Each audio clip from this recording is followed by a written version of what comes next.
This time on Scott's Adventures, we're going to tour Fort Ross in Central California, right along the California coast.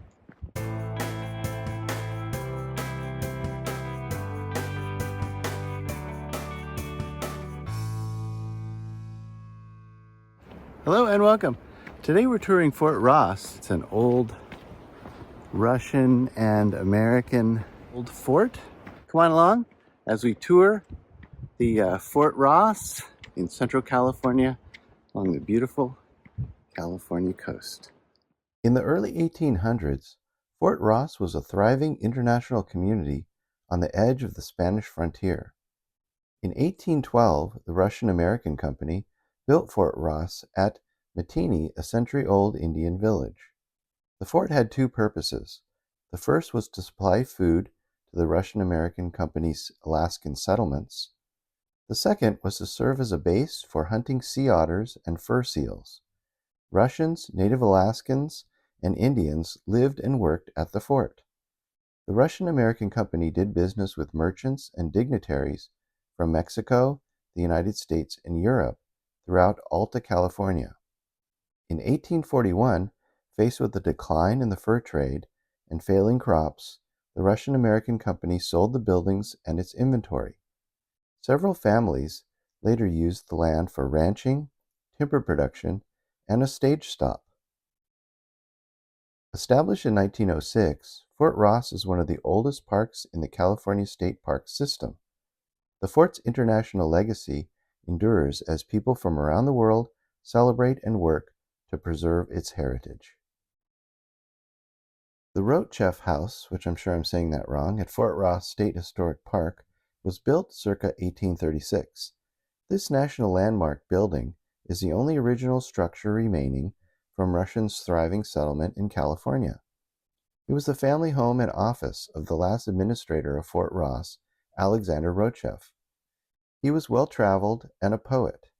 His wife, Yelena, was a descendant of titled nobility.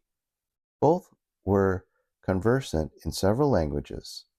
Accounts indicate that the Roachef house was a refined and properly furnished residence. The library, French wines, and piano forte, as well as the hospitality of the Roachefs, were highly regarded. The Roachef household was busy with 3 young children as well. The original Roachef house furnishings were removed when the family left in 1841. Exhibit furnishings are exact copies of the nearly 19th century originals in Russian museums and in Alaska. The Roachef house study and parlor are furnished, and furnishings show how the house may have looked in the late 1830s. These rooms can be seen from the dining and sleeping areas.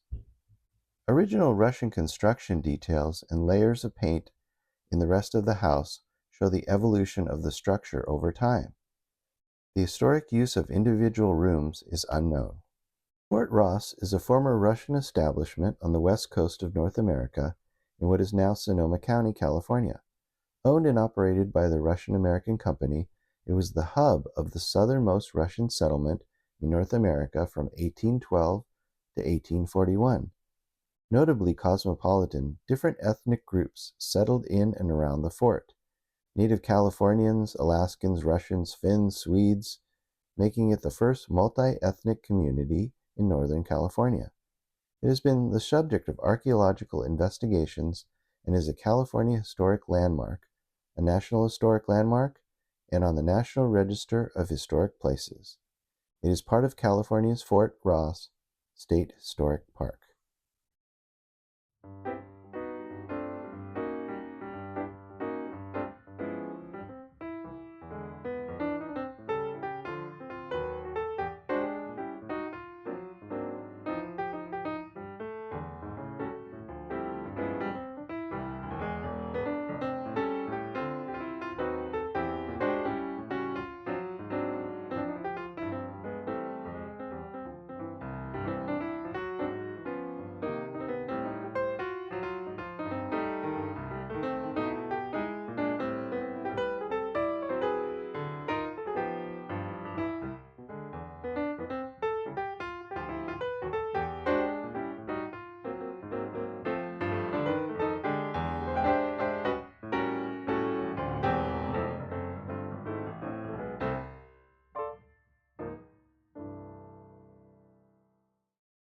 The key to the defense of the early frontier forts was the blockhouse.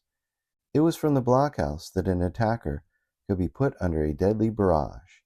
In the event that the stockade wall was breached, the defenders could retire to the blockhouse for a last-ditch fight. This blockhouse is 8-sided. The opposite one is 7-sided. For the defense of the fort, the Russians brought in 41 cannons of various sizes and origins.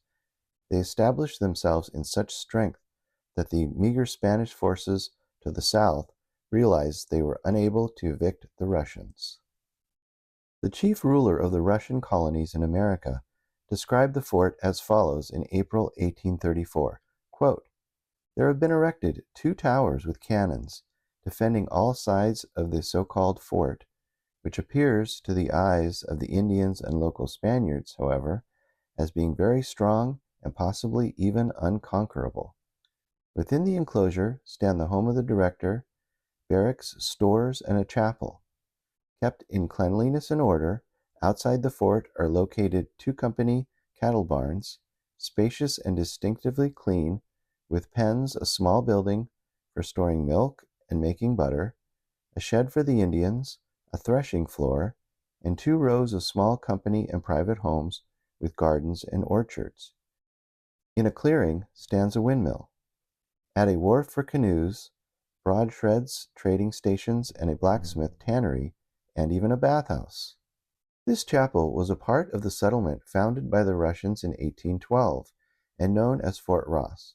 The fort was in the form of a quadrangle, about 300 feet square, enclosed by a redwood wall, with 2 blockhouses at opposite corners. Fort Ross contained 59 buildings, 9 of which included this chapel. Fort Ross has been designated a registered National Historic Landmark. Under the provisions of the Historic Sites Act of August 21, 1933, this site possesses exceptional value in commemorating and illustrating the history of the United States. U.S. Department of the Interior, National Park Service, 1961. Most of the inhabitants of the settlement Ross resided outside the fort. Only Russian-American company officials and visitors lived inside. Everyone in the vicinity of Fort Ross worked for the company.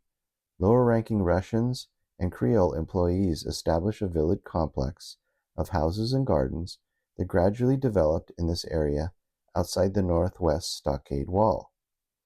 The term Creole, designated as social class, comprised many of the people descended from Russians married to native Alaskans and Californians. The Alaskan natives brought their swift, maneuverable kayaks. From these, they hunted sea otters and other sea mammals along the California coast. Hunted by the Spanish, English, Americans, and Russian, the number of sea otters were greatly diminished by the early 1820s. Although the hunts were less frequent, the Alaskan workforce continued to be a vital part of the colony's agriculture and industrial pursuits. Well, I think that just about does it here from Scott's Adventures here in Fort Ross, Central California. Hope you enjoyed watching this. I had a great time bringing it to you. Thanks for watching. Bye-bye.